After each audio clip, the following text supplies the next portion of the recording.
Good morning. देखो साकिब, अपना topic चला था बीमा। तो बीमा होता क्या है कि जो भी बीमा है उसमें बीमा कंपनी क्या करती है, अपने को वचन देती है कि यदि आपने प्रीमियम की राशि चुकाई और जो अनुबंध में लिखा गया है, यानी जो शर्तें, जो नियम, जो परिभाषाएं, जो वाक्य है उसमें लिखे गए हैं, उनके अनुसार यदि आपको हानि होती है तो बीमा कंपनी आपको क्या देगी? नहीं, क्षतिपूर्ति की राशि।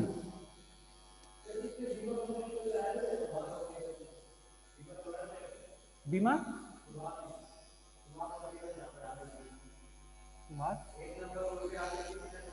पता नहीं, बता।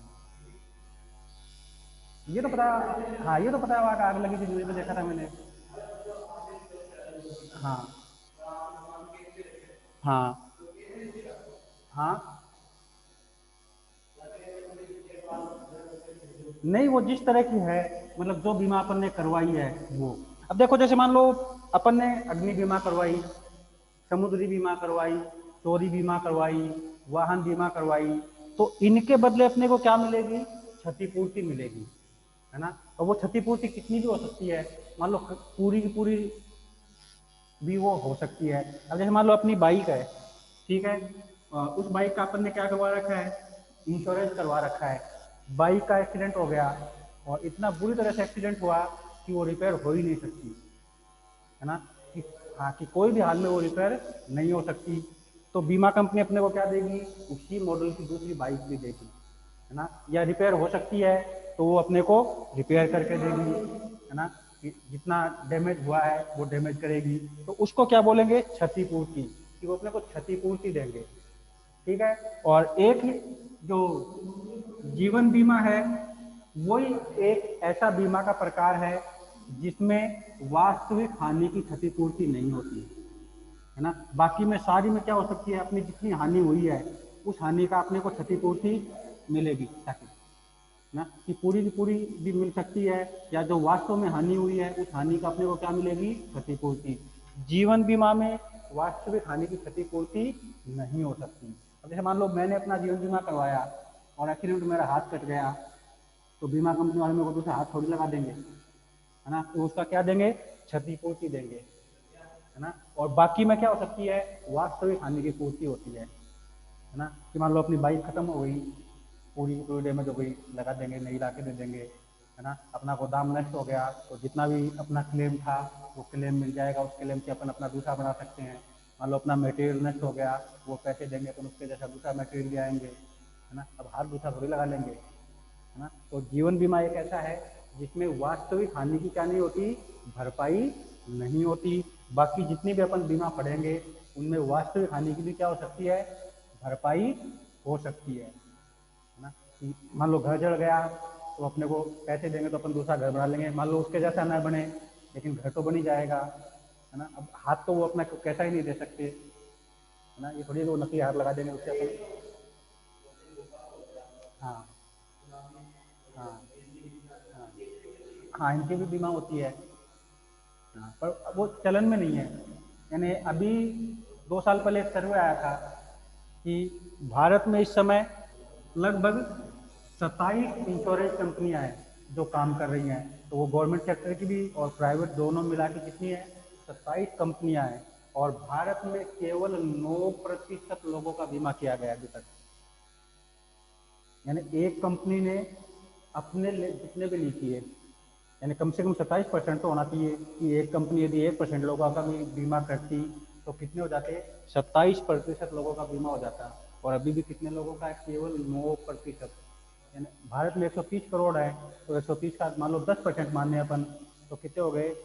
लगभग 13 करोड़। तो 13 करोड़ लोगों का बीमा भी नहीं है अभी तक भारत में, है ना। और अपन ऐसे बतला लो, मतलब आपस में बात कर लो, बीमा करवाया हाँ, चाहे वो ना ही करवाए, है ना। हाँ सबसे भरेंगे, चाहे अपन मोहल्ले में शाम को पूछ लो कि कितने लोगों ने बीमा करवाया, सब हाँ भरेंगे, मेरा भी करवाया, मेरा भी करवाया, मेरा भी करवाया हुआ है ना। तो है कहाँ, है ना। हाँ तो सब भरेंगे कि हाँ मेरा करवाया हुआ है ना। और वो हाँ क्यों भरते हैं? इस डर से कि उनके डर है कि यदि अपन ने बीमा करवाया तो अपने को क्या चुकाने पड़ेंगे, प्रीमियम चुकाने पड़ेंगे रोज रोज, अपने घर बैठा रहेगा, बीमा जो एजेंट है रोज रोज पैसे मांगेगा, और अपने को क्या होना है, अपन को 12 महीने मर थोड़ी जाएंगे, है ना। ये अपनी सोच है, यानी सकारात्मक सोच है अपनी, मरना चाहते ही नहीं, है ना। कि मान लो पता है कि दुर्घटना कभी भी हो सकती है, लेकिन अब वो मतलब बीमा शिक्षा है उसकी कमी कह सकते हैं, है ना। कि बीमा के बारे में लोगों की जागरूकता क्या नहीं है ही नहीं, वो उसको समझना ही नहीं चाहते, है ना। कि जैसे मान लो कोई वस्तु बेचने वाला आ गया, उसको घर में बैठा भी लेंगे, है ना, अच्छे से बात भी करेंगे, और कोई बीमा एजेंट आ जाओ गेट पे से मना कर देंगे, ना भाई ये कौन करवानी, है ना, यही होता है। हाँ हाँ, मरने का बिना का थोड़ी देगा, मरा बाद में देगा। हाँ तो वो उसमें आती है, इसको, हाँ उसको क्या बोलते हैं, चिकित्सा बीमा। हाँ वो चिकित्सा बीमा है, यदि अपना एक्सीडेंट हो गया कोई या बड़ी बीमारी आ गई तो बीमा कंपनी वाले अपना क्या करवा के देंगे, इलाज करवा के देंगे। हाँ, है ना, वो चिकित्सा बीमा होती है। ठीक। हाँ अगर इंश्योरेंस है तो, है ना। और सरकार ने तो इतनी कर रखा है कि जैसे मान लो अपन रोडवेज बस में जाते हैं तो अपना इंश्योरेंस होता है, ट्रेन में जाते हैं तो इंश्योरेंस है, मान लो ट्रेन की दुर्घटना हो गई अपन मर गए तो घर वालों को पैसे मिलेंगे। देखते हैं ना, न्यूज़ में भी दिखाते हैं कई बार कि जो एक्सीडेंट हो गया या ट्रेन जगत में आग लग गई या बस का एक्सीडेंट हो गया तो उनमें जितने भी मरते हैं उनको क्या देती है सरकार, पैसा देती है। और अभी जैसे समीर पूछ रहा था कि बाढ़ भूकंप इनमें जो मरते हैं उनको भी क्या देती है सरकार, पैसा देती है। तो वो भी किसके देती है, बीमा कंपनी से, कोई अपने पास से थोड़ी देगी, है ना। कि उन सब का क्या होता है, बीमा होता है, तो उनमें जितने भी मरेंगे उन सबको सरकार जो राशि देती है वो कहाँ से मिलती है, बीमा कंपनी से मिलती है। तो अब देखो अपन बीमा की परिभाषा इसमें से बनाना चाहे तो क्या लिखे हैं कि बीमा क्या है, एक अनुबंध है जिसमें बीमित और बीमा कंपनी के मध्य एक अनुबंध किया जाता है और जिसके लिए निश्चित प्रीमियम चुकाया जाता है, और उस प्रीमियम के बदले बीमा क्या करती है, क्षतिपूर्ति का वचन देती है ना। तो सिंपल सी अपने इसमें से एक कोई सी परिभाषा है वो याद कर लेंगे, 3 दे रखी है। देखो सामान्य परिभाषा दे रखी है, कार्य के आधार पर दे रखी है, और अनुबंध के आधार पर दे रखी है ना। तो अपने को एक याद करनी है कोई सी भी, ये जरूरी नहीं है कि अगला नाम देकर नहीं पूछेगा कि कार्यात्मक परिभाषा लिखो या अनुबंध के आधार पर लिखो। हाँ सिर्फ हर टॉपिक की जितने भी परिभाषा है अपनी किताब में सबकी एक एक याद करनी है अपने को, एक से ज़्यादा किसी की नहीं करनी, है ना। क्योंकि नाम देखो अपने को पूछेगा नहीं, सिर्फ क्या पूछेगा,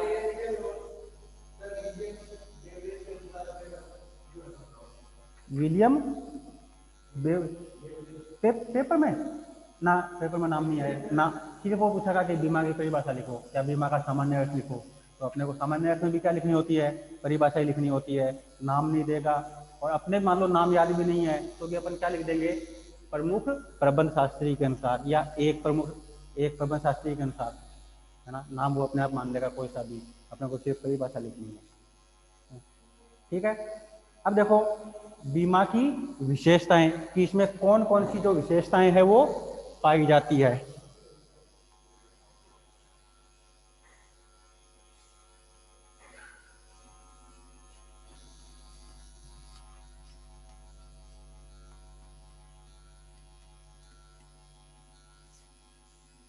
पहले देखो सबसे महत्वपूर्ण विशेषता, बीमा क्या करती है, अपने को जोखिम से सुरक्षा प्रदान करती है। तो पहली परिभाषा हो गई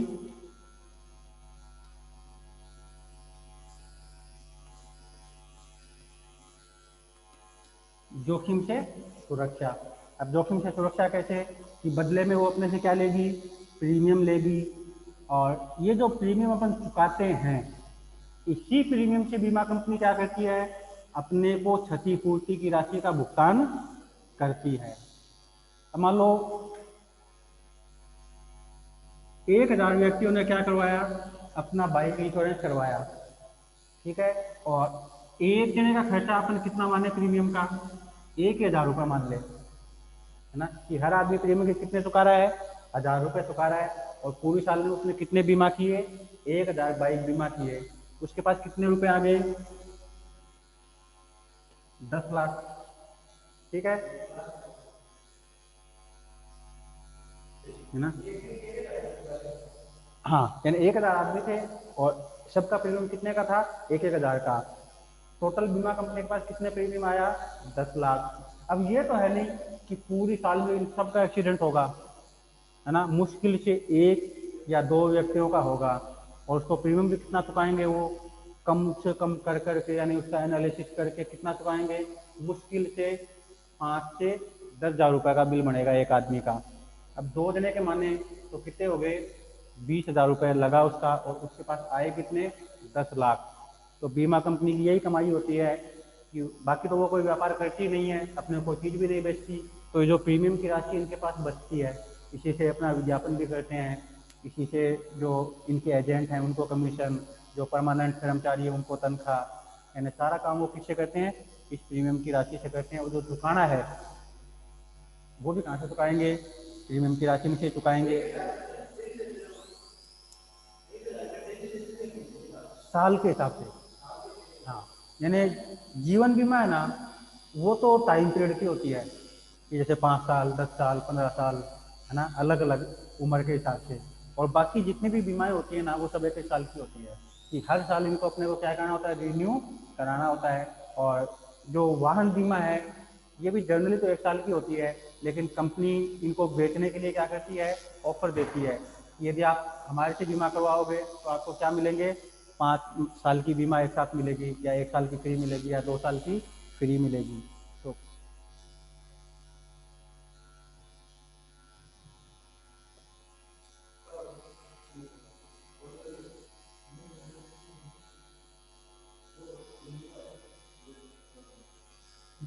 तो बीमा कंपनी सबसे पहले अपने को क्या करती है? जोखिम से सुरक्षा प्रदान करती है कि यदि अपन ने बीमा करवा लिया तो अपना जोखिम किसके साथ बढ़ जाएगा? बीमा कंपनी के साथ बढ़ जाएगा।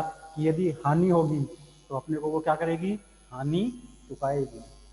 किस रूप में चुकाएगी? क्षतिपूर्ति के रूप में, है ना? और क्यों चुकाएगी? क्योंकि पहले अपन ने क्या चुकाया उसको? प्रीमियम चुकाया है। तो उस प्रीमियम ने अपन ने चुका दिया तो जब उसकी बारी आएगी तो वो भी चुकाएगी, है ना? दूसरा है जोखिम का विभाजन, है ना? अब देखो, जैसे मान लो मेरी बाइक है और उसका मैंने इंश्योरेंस नहीं करवा रखा, या बीमा कंपनी मान लो शुरू में जो इंश्योरेंस देती है अपने को 1 साल का, वो एक्सपायर हो गया, ठीक है? और उसके बाद मेरी कार या बाइक से किसी का एक्सीडेंट हो गया और वो मर गया, तो मेरे पे क्या लगेगा? हत्या का केस लगेगा, यदि मेरी इंश्योरेंस नहीं है तो। हाँ, एक तो केस लगेगा, ऊपर से मेरी जो गाड़ी टूटेगी टूटेगी उसका खर्चा भी किसको देना पड़ेगा? मेरे को देना पड़ेगा। और यदि हाँ, और यदि मेरा इंश्योरेंस है तो वो किस में चला जाएगा? दुर्घटना बीमा में, है ना? तो फिर वो क्या मानी जाएगी?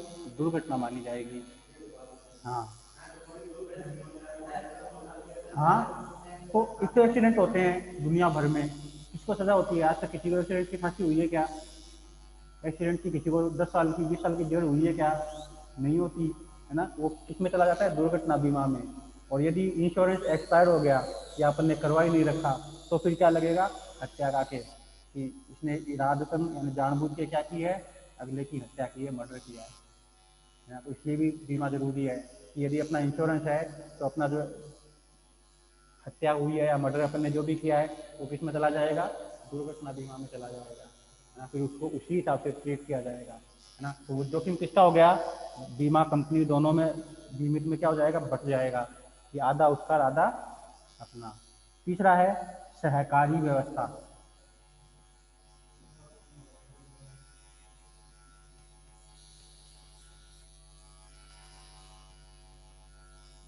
अब देखो, सहकारी व्यवस्था क्या होती है? जिसमें सब मिलके क्या करते हैं? किसी एक की सहायता। तो बीमा क्या करती है? सबकी जो राशि प्राप्त होती है उस राशि से ही उनकी सहायता करती है जिनका दुर्घटना हुई है, उन्हें अपने पास से तो वो देती नहीं है। और सहकारिता भी यही कहती है कि एक सबके लिए और सब एक के लिए। तो उसी सिद्धांत से बीमा भी काम करती है कि सब व्यक्तियों से जो प्रीमियम मिलेगा उस प्रीमियम को कहाँ उपयोग किया जाएगा? जिस व्यक्ति के साथ दुर्घटना हुई है उसको उस राशि में से क्षतिपूर्ति की राशि चुकाई जाएगी, बाकी व्यक्तियों को नहीं चुकाई जाएगी।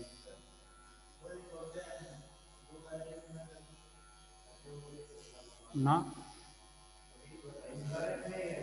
तो इंश्योरेंस नहीं रहता तो भी हत्या का तो नहीं लगेगा, लेकिन सजा तो होगी, है ना। यानी उसकी भरपाई किसको करनी पड़ेगी? मेरे को करनी पड़ेगी। और यदि मेरा इंश्योरेंस है तो मैं क्या कर दूंगा? क्लेम, है ना, कंपनी पे कि मेरी गाड़ी का एक्सीडेंट हो गया, तो गाड़ी का खर्चा भी मिलेगा और उसको लगी उसका जो ट्रीटमेंट का खर्चा है वो भी कौन देगी? बीमा कंपनी देगी।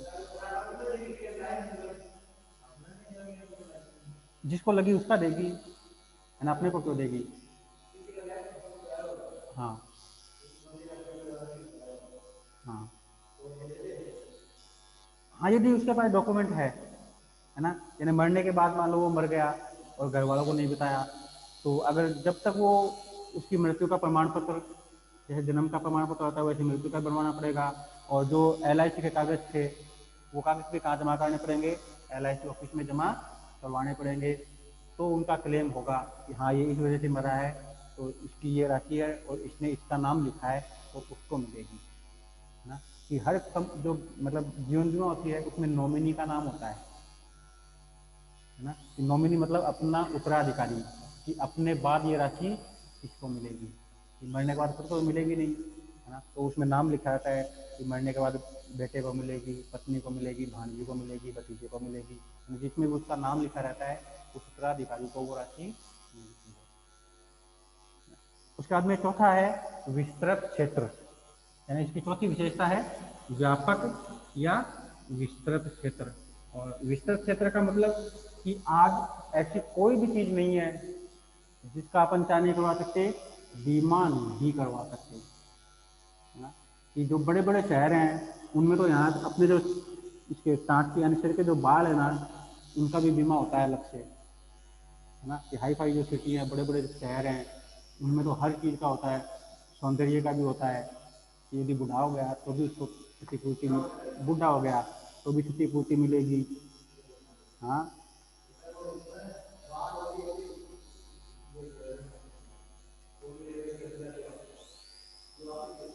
वापस नहीं, मतलब टाइम पीरियड होता है कि जैसे मान लो उसका मेडिकल करेंगे और उसको बता दिया कि जैसे आपकी उम्र कितनी है, अब आप 20 साल के हो और 50 साल तक आपके बाल सफेद नहीं होंगे, है ना, और पहले हो गए, वो कैसे देगा? हाँ, वो तो मतलब जितना प्रीमियम है जिस हिसाब से तय होते हैं, है ना। अब मान लो अपने जैसा है तो उसके बालों की क्या कीमत है ना। और बड़े बड़े जो सेलिब्रिटीज हैं उनके तो बालों की भी कीमत है। हाँ नहीं, हाँ लेकिन साइड इफेक्ट नहीं होना चाहिए, साइड इफेक्ट, है ना। हाँ मतलब उसका इन्फेक्शन नहीं होना चाहिए कि जैसे मान लो इन्फेक्शन से बाल उठ गए, है ना, तो बीमा कंपनी क्या करेगी? वो तो उड़ेंगे ही, है ना। तो फिर वो मेडिकल में आ जाएगा कि जब उसका मेडिकल होगा कि इसमें ये दवाई ली या ये ट्रीटमेंट किया जिससे क्या हो गया, सिर में इन्फेक्शन हो गया, टकला हो गया। अब हो गया तो हो गया, बीमा कंपनी क्या करेगी, है ना। क्योंकि वो तो अनुबंध की जो शर्तें उससे बाहर का काम हो गया, वो तो किसको चुकाएगी? जो अनुबंध में लिखा गया है उसके अनुसार यदि हानि होती है तो होगी, है ना। अब जैसे मान लो अग्नि बीमा है, वो कब देगी? जब अपनी अग्नि की बीमा हो। अब जैसे अभी समीर बता रहा था कि वो कहाँ लगी आग, हाँ 1 नंबर रोड पे जो आग लगी, अब मान लो उसका चोरी का बीमा था, है ना, कि यदि चोरी होगी तो बीमा कंपनी उसमें प्रीमियम चुकाएगी। अब आग लगी तो बीमा वाले थोड़ी चुकाएंगे, है ना, वो तो चोरी होती तो चुकाते। तो यदि उस अनुबंध में लिखा गया है और वही कारण है तो चुकाया जाएगा, और वो कारण नहीं है तो भी। हाँ सर्वे होता है अलग से, जो सर्वेयर होते हैं उनकी ट्रेनिंग होती है ना, कि उनको एक एक बात सिखाई जाती है कि यदि ये कंडीशन है तो आप इस तरह से ट्रीट करेंगे, ये कंडीशन है तो इस तरह से ट्रीट करेंगे। नहीं तो ऐसे तो इतने बड़े भारत में उनको कोई मोड़ बनाते, भारत में जो गाड़ियों की कमी थोड़ी है, यानी एक से एक खुराफाती बैठे हैं, है ना। वो इसी फिराक में लगे रहते हैं कि कैसे सरकार को या कैसे अगले को क्या करना है, मूर्ख बनाना है। उसके बाद में पांचवा है शुद्ध जोखिम का बीमा, है ना। इसकी पांचवी जो विशेषता है वो है शुद्ध जोखिम का बीमा। अब देखो दो तरह के जोखिम होते हैं। पहला होता है शुद्ध जोखिम, है ना, जिनमें केवल हानि की संभावना होती है। ठीक है, बीमा कंपनी हमेशा क्या करती है, शुद्ध जोखिम का बीमा करती है। अब मान लो अपने से अगला पूछ ले कि जोखिम कितने प्रकार के होते हैं, तो याद रखना है दो तरह के होते हैं। पहला शुद्ध जोखिम और दूसरा परिकल्पी जोखिम। परिकल्पी, हाँ, परिकल्पित जोखिम। पहला हो गया शुद्ध जोखिम, जिसमें क्या होगी, केवल हानि। ठीक है, और दूसरा परिकल्पित जोखिम, जिसमें हानि भी हो सकती है और लाभ भी हो सकता है ना। तो बीमा कंपनी किसका करेगी, शुद्ध जोखिम का, लाभ वाले का वो नहीं करेगी, है ना। क्योंकि बीमा कंपनी क्या करती है, हानि होने पे भरपाई करती है। लाभ होगा तो बीमा कंपनी को कौन बताएगा, है ना, वो लाभ तो हो ही नहीं सकता ना। कि कोई भी कंडीशन हो, उस कंडीशन में लाभ तो हो ही नहीं सकता, हमेशा हानि ही होएगी। तो इसलिए बीमा कंपनी क्या करती है, केवल शुद्ध जोखिम का बीमा करती है, जिसमें केवल हानि हो सकती है, लाभ की कोई गुंजाइश नहीं होती। लाभ की गुंजाइश किसमें होती है, परिकल्पी में। अब कौन से, मान लो अपने से ये पूछे कि उदाहरण से बताओ कि परिकल्पी जोखिम वाले कार्य क्या है, किसमें है ना। हाँ, कि जिसमें लाभ भी हो सकता है और हानि भी हो सकती है। हाँ, सबका नाम सुना हुआ है, सबको पता है क्या होता है, बस याद नहीं आ रहा है ना। दो ही अक्षर का नाम है ना, है ना, और दूसरा नाम तो आ खत्म कर होता है। सेकंड वर्ड आ है और पहला नाम क्या है, जुआ, है ना, लॉटरी, घुड़दौड़, मतलब जो रेसिंग होती है ना बड़े बड़े शहरों में विदेशों में, वो, है ना, सट्टे, है ना, ये क्या होते हैं, हाँ, है ना, ये किस में आते हैं, परिकल्पी में, है ना। कि बीमा कंपनी क्या करती है, इनका नहीं करती, है ना। अब मान लो मैंने लॉटरी की टिकट खरीदी और खरीदते वो टिकट LIC के पास लेके गया कि मेरे को तो इसका इंश्योरेंस करवाना है, कि यदि मेरी लॉटरी नहीं लगी तो मेरे को तो आप पैसे दोगे, है ना। तो बीमा कंपनी वहाँ जोखिम थोड़ी लेगी, है ना। कि वो क्या है, इसमें हानि भी हो सकती है और लाभ भी हो सकता है। ऐसे काम बीमा कंपनी नहीं करती, वो केवल किन का जोखिम, किन का बीमा करती है, शुद्ध जोखिम का, जिसमें हानि। ठीक है, हो गया दोनों, शुद्ध जोखिम और परिकल्पित जोखिम। उसके बाद में लोक नीति के विरुद्ध नहीं। जो छठी इसकी विशेषता है वो है लोक नीति के विरुद्ध नहीं। अब लोक नीति के विरुद्ध मतलब बीमा कंपनी ऐसे किसी भी काम का बीमा नहीं करती जिससे समाज को क्या हो, किसी भी प्रकार का नुकसान हो, है ना। ऐसे काम का भी वो क्या नहीं करती, बीमा नहीं करती। देखो इसमें दे रखा है, उदाहरण के लिए चोर, डकैत, जेब कतरे आदि अपने लूट के माल का क्या नहीं करवा सकते, बीमा नहीं करवा सकते, क्योंकि उनके पास उनका क्या नहीं होता, खरीदने का जो डॉक्यूमेंट है या रसीद है वो नहीं होती, और बिना रसीद के अपने इंश्योरेंस थोड़ी करवा सकते हैं, है ना। कि मान लो मैं अपनी स्कूटी लेके गया तो वो जाते ही मेरे से क्या मांगेंगे, बिल मांगेंगे, RC मांगेंगे, है ना, वो मैंने दिखा दिया तब तो बीमा कर देंगे, नहीं दिखाया तो मेरे को बीमा थोड़ी करके देंगे, है ना। तो कोई भी ऐसे काम जिससे समाज को किसी प्रकार का नुकसान होता हो या देश को किसी प्रकार का नुकसान हो, ऐसे किसी भी कार्य का बीमा कंपनी क्या नहीं करती, बीमा नहीं करती। उसके बाद में कानून द्वारा इसका क्या होता है, नियमन होता है। जैसे सबके नियम बने हुए हैं, अधिनियम बने हुए हैं, कंपनी अधिनियम है, सहकारिता अधिनियम है। हाँ, हाँ, नहीं करवा सकते। देखो अपने लूट के माल का, है ना, कि अपने लूट के माल का नहीं करवा सकते, खुद का तो करवा ही सकते हैं। हाँ, हाँ, हम करवा सकते हैं चोरी से पहले। अब मान लो मैं किसी की बाइक चुरा ली, है ना, और वो मैं इंश्योरेंस करवाने ले गया तो मैं उसका नहीं करवा सकता, हाँ, है ना। और अगला करवा सकता है, कब करवा सकता है? चोरी होने से पहले, चोरी होने के बाद भी नहीं होगा। हाँ हाँ, तो करवा सकता हूँ, है ना। हाँ, तो फिर कैसे करवा सकता हूँ? उसका ऑप्शन है कि फिर मैं क्या बनूंगा? थर्ड पार्टी बन के इंश्योरेंस करवाऊंगा। हाँ, है ना, कि ये बाइक मेरे भाई की है, वो यहाँ आने नहीं, है ना, वो दुबई रहता है ना। तो आप इसकी वो इंश्योरेंस खत्म हो गई, कागज भी खो गए, अब मेरे को दूसरी इंश्योरेंस करके देनी है ना। तो अगला का बिल है ही, आरसी है ही, वो कर देंगे, है ना, उनको दिक्कत थोड़ी है ना। यानी अपने नाम से नहीं करवा सकता, फिर उसको क्या बोलते हैं? तीसरे पक्षकार के रूप में वो बीमा करवा सकता है ना। हाँ, और फिर मान लो हो गया, तो इंश्योरेंस तो मैंने करवा दी, लेकिन जब क्लेम मिलेगा तो वो मेरे को भी नहीं मिलेगा, है ना। हाँ, अब भाई है ही नहीं, है ना, गाड़ी तो चोरी की है ना, तो वो किसी को मिलेगा भी नहीं, है ना। तो कराने का फायदा ही नहीं है, यानी बिना मतलब के प्रीमियम और चुकाना पड़ेगा 100-500 रुपए का, है ना। तो इससे अच्छा है जितने दिन चलाएं, फ्री की मिल रही है उतने दिन ऐसे ही चला लें। उसके बाद में देखो जोखिम का मूल्यांकन, कि बीमा कंपनी क्या करती है? इंश्योरेंस करने से पहले वस्तु की मूल्य निर्धारित करती है कि वो कितने रुपए की है। थोड़ा सा हो रहा है ना, ये 3 टॉपिक है, ये तो कर ले, है ना। हाँ देखो 8 का हो रहा है जोखिम का मूल्यांकन, 9 का, 10 का, 2 ही तो है ना। उसके बाद में देखो जोखिम का मूल्यांकन, कि कोई भी बीमा कंपनी इंश्योरेंस, हाँ, इंश्योरेंस करने से पहले क्या करती है? उस वस्तु की कीमत तय करती है कि कितने की है, यदि हानि हो सकती है कितनी हो सकती है, और उसके आधार पर वो क्या करती है? अपना प्रीमियम तय करती है कि छोटी वस्तु के लिए कम प्रीमियम होगा, बड़ी वस्तु के लिए ज़्यादा। अब जैसे मान लो अपन साइकिल का बीमा करवाएंगे तो प्रीमियम कितना आएगा? 100, 150, 200 रुपये। और अपन अपनी एक्सयूवी का करवाएंगे या स्कॉर्पियो का करवाएंगे तो वो आएगा 30 से 40 हज़ार रुपये साल का, है ना। या अपन अपनी बस का करवाएंगे, अपना घर का करवाएंगे तो वो और भी ज़्यादा आएगा, है ना। तो जितनी ज़्यादा वस्तु की कीमत होगी उतना ही ज़्यादा अपने को क्या चुकाना पड़ेगा? प्रीमियम। और जितना ज़्यादा अपन प्रीमियम चुकाएंगे, यदि हानि होती है तो क्षतिपूर्ति भी अपने को क्या मिलेगी?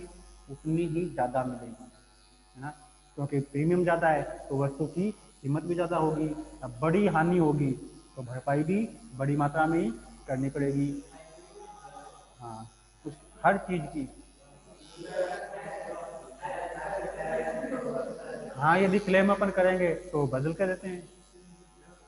हाँ, उसका में देखो बीमा जुआ नहीं है ना। और क्यों नहीं है? क्यों? बीमा में किसी भी पक्षकार को क्या नहीं होता? लाभ नहीं होता, है ना। और जुए में क्या होता है? एक पक्षकार को लाभ मिलता है और दूसरे पक्षकार को हानि होती है। लेकिन बीमा में दोनों पक्षकारों को क्या होती है? हानि होती है, लाभ नहीं होता, है ना, हानि होती है। अब मान लो अपनी इंश्योरेंस करवाई हुई थी, है ना, और उसमें चोरी हो गई, कितने का माल ले गए? 10 लाख रुपए का, ताकि, ना, 10 लाख का माल ले गए तो बीमा कंपनी वाले अपने को पूरा 10 लाख थोड़ी देंगे, है ना। वो 6 लाख 7 लाख उस हिसाब से देंगे, यानी अपनी कीमत तय करेंगे। अपन ने 20 लाख का बता दिया तो 20 लाख का थोड़ी मान लेंगे। वो सर्वे करेंगे, जांच रिपोर्ट तैयार करेंगे, फिर कितने पे तय करेंगे कि 6 लाख इनको प्रीमियम क्षतिपूर्ति मिलनी है।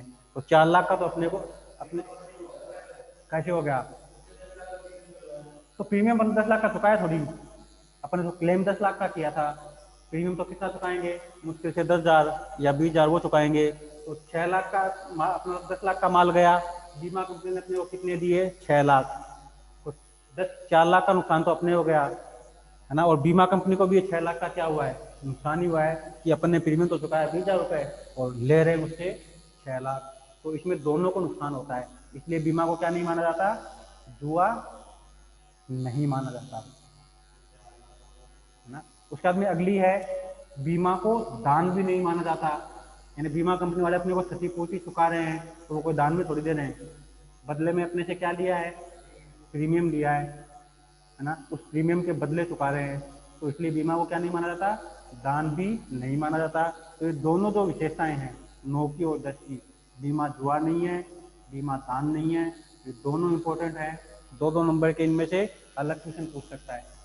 है ना। ये अलग से पूछ सकता है कि बीमा दान क्यों नहीं है, या बीमा जुआ क्यों नहीं है ना। तो ये, हाँ, और अगली है अन्य विशेषताएं, तो इसमें दो ही तो है ना। 50 पे आएगा तो, हाँ।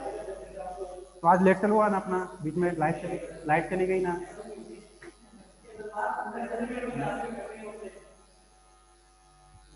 तो आज का अपना टॉपिक बीमा का सामान्य अर्थ और बीमा की विशेषताएं।